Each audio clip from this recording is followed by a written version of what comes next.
Quem mandou matar Marielle Franco? Essa foi uma das perguntas mais ouvidas nos últimos 6 anos.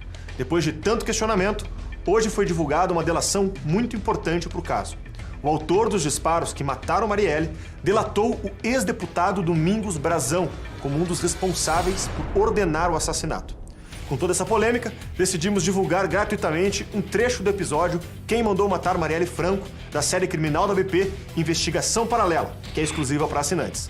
No episódio mostramos as diferentes teorias envolvendo o caso e explicamos o possível envolvimento de Domingos Brazão. Para garantir o seu acesso ao episódio completo e a todas as temporadas da série, criamos uma condição especial por tempo limitado. Assinando agora, você garante 50% de desconto no plano anual. Basta tirar uma foto do QR Code deste vídeo ou tocar no link da descrição. Aproveite essa promoção e garanta o seu acesso a todo o universo de conteúdo da Brasil Paralelo. Nós contamos com você, muito obrigado e até breve.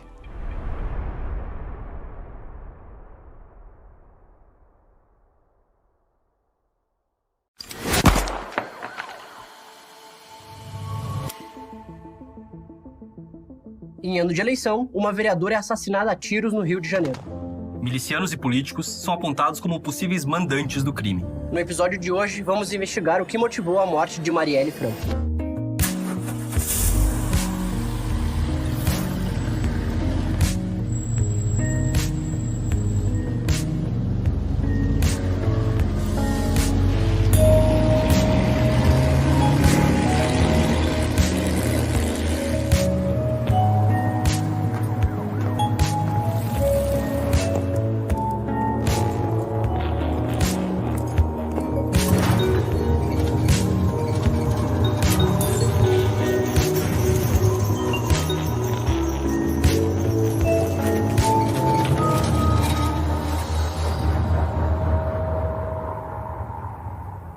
Sejam bem-vindos a mais um episódio da segunda temporada da série Investigação Paralela. Eu sou Henrique Zingano. E eu sou Felipe Bank. Bom, e no episódio de hoje nós vamos investigar, se não o mais solicitado, com certeza um dos mais solicitados por vocês, que é a morte da Marielle Franco. Né, esse caso aí, todo mundo ouviu falar sobre, e eu tô bem curioso pra ver o que tu vai apresentar. A gente sabe, provavelmente tem uma boa probabilidade de saber quem foi o executor, quem é que deu os tiros nela, a gente sabe. Bota aqui na tela, é exclusivo. Nós sabemos quem foi. Mas o que a gente vai investigar aqui hoje é quem teria mandado matar ela, né? Quem foram os mandantes desse crime que, enfim, tomou a mídia do mundo inteiro, né? Inclusive, tem uma praça em Paris que se chama Praça Marielle Franco. Tem uma rua no Rio de Janeiro também. Tem uma rua no Rio de Janeiro que é menos importante que uma praça em Paris, não? Talvez. Com certeza. Vocês estão prontos?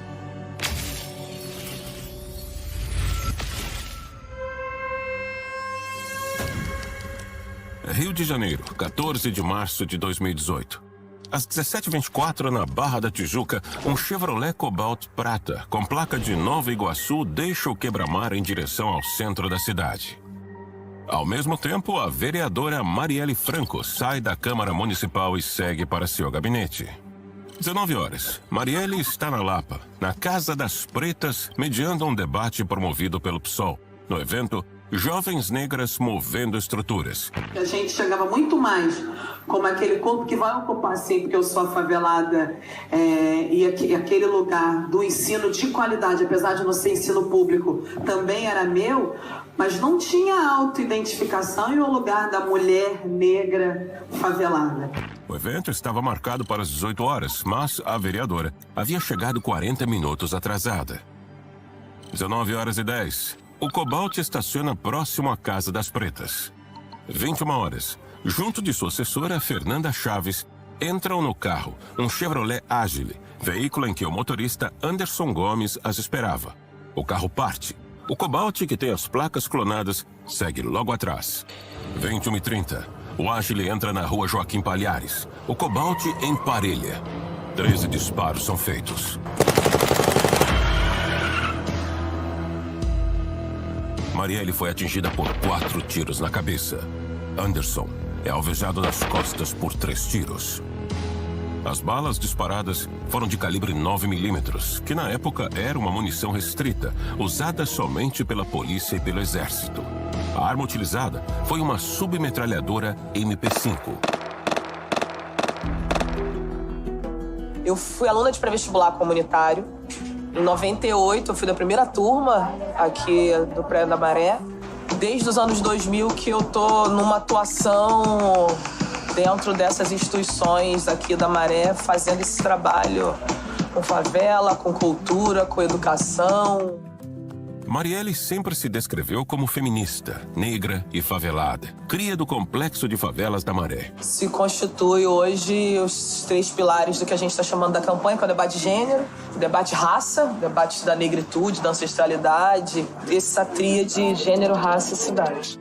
Formou-se em Sociologia pela PUC-Rio com bolsa integral do ProUni e, posteriormente, cursou mestrado pela Universidade Federal Fluminense.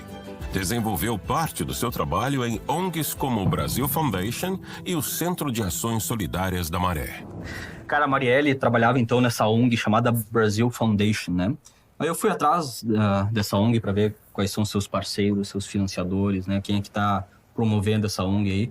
Tem sempre os mesmos por trás, que é o Bank of America, o Goldman Sachs, o JP Morgan, o Bill Gates pela Microsoft, né? O Itaú Social, o BTG Pactual e tal. Sempre esses estão por trás dessas ONGs aí, né? O que isso quer dizer para mim? Essas pessoas que militam, né? São militantes de esquerda, eles dizem que são contra o grande capital, né? Lutam pelos direitos dos pobres e tal, são contra, né, os banqueiros. Só quem é que financia eles? São os grandes bancos, são as fundações. É sempre aquela história globalista que a gente sabe bem, né? Então, fica aí exposta essa narrativa deles aí, né? Quem é que financia os movimentos de esquerda? É o grande capital. Nas eleições de 2006, Marielle fez parte da equipe na campanha de Marcelo Freixo para deputado estadual. Com a vitória, ela é nomeada assessora do parlamentar, trabalhando com ele por 10 anos. Na sua primeira disputa como candidata em 2016, foi eleita vereadora numa coligação entre o PSOL e o PCB, recebendo mais de 45 mil votos. Na Câmara Municipal, Marielle fazia muitas críticas à atuação da Polícia Militar nas favelas. Poucos dias antes de ser assassinada, a vereadora comentou sobre o 41º Batalhão de Irajá. Nesta semana, 2 jovens foram mortos e jogados em um valão. Hoje, a polícia andou pelas ruas ameaçando os moradores. Acontece desde sempre. E com a intervenção, ficou ainda pior. Sua luta pelo fim das operações policiais nas favelas ganhou notoriedade internacional com o apoio da ONG Anistia Internacional. Durante o período em que foi vereadora, criou diversos projetos, sendo apenas 2 aprovados: a regulação do serviço de mototáxi e a lei das casas de parto. 15 de março de 2018. No dia seguinte ao assassinato, é criada pela Câmara dos Deputados a comissão externa para acompanhar as investigações. Os coordenadores são os deputados Jean Willis e Jandira Fegali. Eu quero entregar esse pedido a você, Rodrigo Maia, de formação de uma comissão externa para investigar esse crime. Ele não vai ficar impune, nem a memória dela será esquecida. Em 16 de março, a perícia apurou que a munição utilizada nos assassinatos veio do lote UZZ-18, vendido à Polícia Federal de Brasília no ano de 2006. Munição deste lote foi utilizada em outros crimes, como a chacina de Osasco em 2015, que contou com 17 mortos e 7 feridos, feita por policiais como vingança pelos assassinatos de colegas de farda. Em 1º de abril de 2018, o jornal O Globo publicou uma reportagem com depoimentos de 2 testemunhas do assassinato. Elas não foram ouvidas pela Delegacia de Homicídios, mas conheciam detalhes do crime como horário, local e como se deu a fuga dos assassinos. No depoimento de uma das testemunhas, foi tudo muito rápido. O carro dela quase subiu ao calçado. O veículo do assassino imprensou o carro branco. O homem que deu os tiros estava sentado no banco de trás e era negro. Eu vi o braço dele quando ele apontou a arma, que parecia ter um silenciador. De acordo com o chefe da Casa Civil do Estado, Paulo Messina, no trajeto do carro de Marielle, na Rua dos Inválidos, onde seu motorista a esperava, até o local do crime, haviam 11 câmeras da prefeitura. 4 delas não estavam funcionando, sendo que uma delas foi desligada na véspera do crime. Ele afirma: o Centro de Operações nunca teve um viés de segurança. Esse caso mostra a necessidade de criarmos um órgão ligado à segurança pública com vídeo monitoramento. Temos câmeras de trânsito suficientes, mas faltam equipamentos de alta resolução.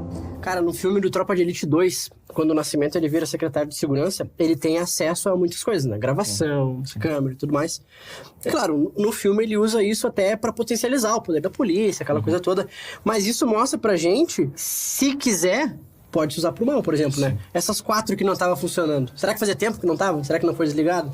As outras não ser, por exemplo, de uma alta resolução.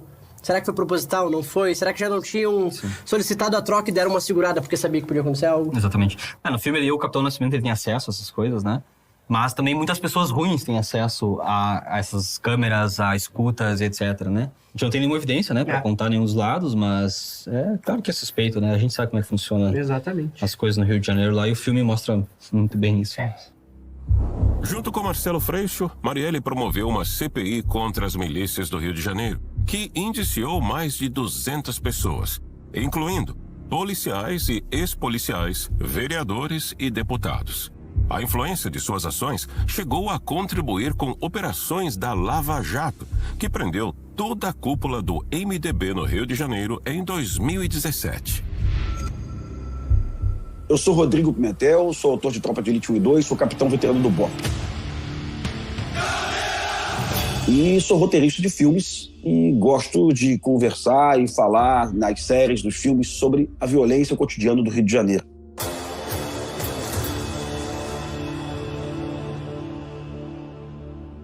Em 12 de março de 2019, 4 horas da manhã, a polícia vai ao condomínio onde mora Rony Lessa, na Barra da Tijuca. Após uma tentativa de fuga, Lessa, que é policial militar aposentado, acaba sendo preso.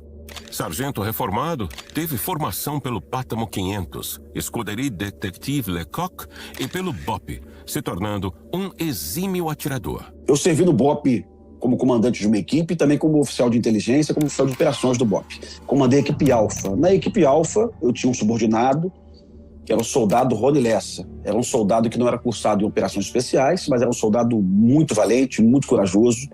Aliás, com coragem muito acima da média. E apesar de não ser um caveira, de não ser cursado em operações especiais, era um dos melhores homens, se não o melhor homem da minha equipe, da equipe Alfa. Então eu conheci o Lessa há pelo menos 25 anos. O policial Lessa foi afastado do BOP em 97. Ele foi transferido para o 9º Batalhão, na área de Rocha Miranda, onde ele foi trabalhar numa Patamo especial, que é uma viatura que realizava operações diferenciadas na área do 9º Batalhão, né? A comando do Major Cláudio.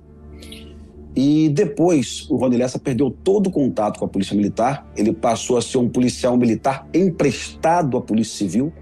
Ele foi trabalhar em delegacias especializadas da Polícia Civil. E na Polícia Civil, o Lessa conheceu contraventores, bicheiros. Eu não digo que seja culpa da Polícia Civil, não, tá? Pelo amor de Deus. Mas ele estava nesse ambiente onde ele teve quando ele ficou conectado com as máfias do Rio de Janeiro. E ele começou a prestar serviço e trabalhar para bicheiros, para donos de máquinas de caça-níquel e também para serviço de pistolagem. Lessa era conhecido como um matador de aluguel envolvido com milicianos. Junto com Lessa foi denunciado Elcio de Queiroz, que também foi preso tentando fugir da própria casa na zona norte do Rio. Queiroz também é um ex-policial militar. Foi expulso da corporação em 2015 por seu envolvimento com milicianos. A polícia segue evidências que os guia até um endereço no Meia. A casa seria de Alexandre Mota, amigo de infância de Rony Lessa.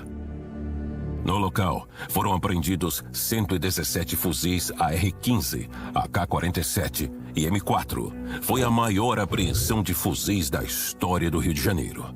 No computador de Lessa, havia mais de 1000 pesquisas sobre esses armamentos. Em suas pesquisas, Lessa também procurou o modelo MP5, utilizado no assassinato de Marielle, assim como o silenciador para o MP5. Foram 117 fuzis M16, eles não tinham canos, mas estavam prontos para serem montados e usados. Fuzis novos. Encontraram também 500 munições para esses fuzis e um montante de R$112 mil em dinheiro. O dinheiro foi encontrado parte no carro do Rony Lessa e outra parte na casa dos pais dele. Em 2 de junho de 2019, um pescador afirmou ter sido contratado por um homem para levá-lo até 1,8 quilômetros da costa para jogar armas em alto mar. O contratante também era amigo de Rony Lessa. Foi um um pescador contratado pelo grupo quem contou à polícia que viu caixas e pelo menos 6 armas sendo jogadas no mar. Os investigadores suspeitam que entre o material descartado estava a submetralhadora usada para assassinar Marielle e Anderson. 28 mergulhos já foram feitos na região, mas até agora nada foi encontrado. Informações da portaria do condomínio confirmam que Elcio esteve junto com Lessa no dia do assassinato. As câmeras de segurança da rua onde Marielle estava dando a palestra horas antes de ser assassinada mostram um homem se mexendo e posicionando o braço esquerdo sobre o banco dentro do Cobalt. Testes comprovam que o formato do braço captado nas câmeras se encaixa com o de Lessa. Aparentemente, uma luva preta foi usada no crime, encobrindo o braço direito do atirador, para esconder a cor da sua pele e suas tatuagens. Seria essa luva que confundiu as testemunhas do assassinato de Marielle e Anderson. A luva foi encontrada na casa de Lessa e fotos dele a experimentando estavam no seu celular. O Ministério Público acusa Rony Lessa como atirador e Elcio Queiroz como motorista no crime. Então, cara, a gente tem muitas evidências aqui de que provavelmente foi o Rony Lessa, né, que assassinou a Marielle. Então tem as pesquisas que ele fez sobre a arma, que foi a arma que foi usada no crime. Foto dele experimentando luva. O formato do braço dele foi analisado lá que pode ter sido o braço dele que estava dentro do Cobalt. E só que falta um motivo, né? Por quê? Então agora a gente vai passar a investigar quais os motivos que levaram Rony Lessa a matar Marielle Franco. Domingos Inácio Brazão, dono de postos de gasolina, ex-vereador e ex-deputado do MDB, foi indicado pelo partido para ser conselheiro do Tribunal de Contas do Estado do Rio. Mas em 2017 foi preso numa operação da Polícia Federal, junto com o presidente e mais 3 conselheiros do TCE em uma ação que apurava corrupção e improbidade administrativa na corte. Durante seus depoimentos, Brazão é acompanhado por Hélio Christian, o HK, delegado da Polícia Federal. Brazão e Siciliano disputavam o espaço eleitoral na zona oeste do Rio, inclusive no bairro Gardenia Azul. Após a Polícia Federal encerrar o relatório sobre o envolvimento de Siciliano no caso Marielle, a procuradora Raquel Dodge acusa Brazão e pessoas ligadas a ele de obstruir as investigações. Entre os acusados de obstrução estão Gilberto da Costa, assistente de Brazão no TCE, que trabalhou durante anos na Polícia Federal, e o delegado Hélio Christian, que ficou conhecido por montar dentro da Superintendência da PF uma célula ligada ao crime. Entre suas ações está a tentativa de extorsão por meio de intermediários de R$300 mil do vereador siciliano. HK foi o delegado que recebeu informalmente o depoimento de Ferreirinha e depois o conduziu à delegacia de homicídios para acusar Siciliano e Orlando Curicica pelo crime contra Marielle. Então quem estava acusando o Siciliano lá, quem estava armando para... Era o próprio... Elinho.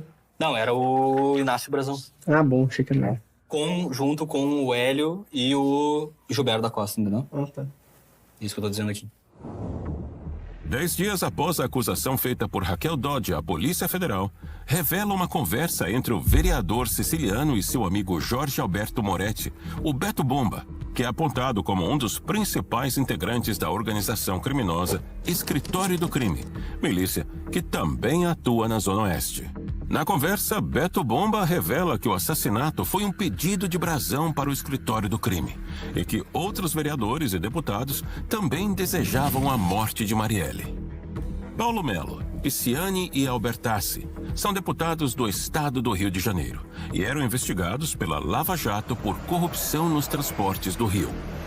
Em uma manobra política, o deputado Albertassi foi indicado pela alta cúpula do MDB na Assembleia Legislativa para ser membro do TCE, o que lhe daria foro privilegiado e deslocaria a investigação sobre o trio para o STF. É nesse momento que o deputado Marcelo Freixo faz uma fala contra essa movimentação e entra com um pedido na justiça contra a indicação de Albertassi. O pedido de Freixo é aceito pelo tribunal. No dia seguinte, acontece a Operação Cadeia Velha, que prende toda a cúpula do MDB do Rio de Janeiro. Esse seria o motivo do pedido de Paulo Melo, Pisciani e Albertassi ao Escritório do Crime, uma retaliação contra Marcelo Freixo.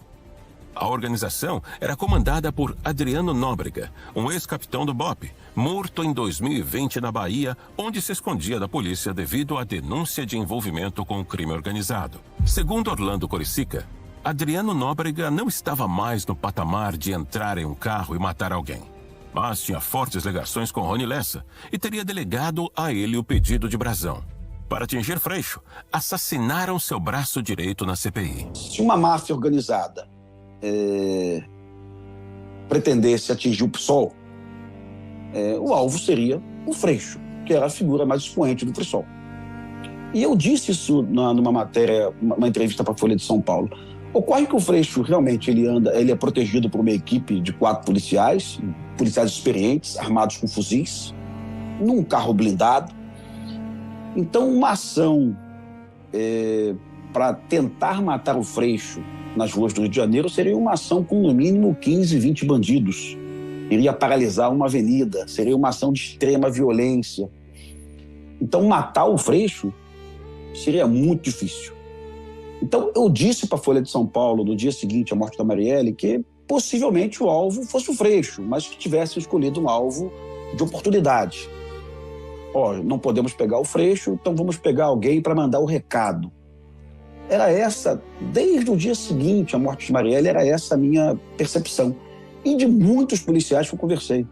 E também de membros do Ministério Público que eu conversei também. Efetivamente, o Freixo participou, sim, de uma manobra para evitar que um conselheiro do Tribunal de Contas assumisse uma função no Tribunal de Contas e, com isso, levasse uma investigação estadual para o STF.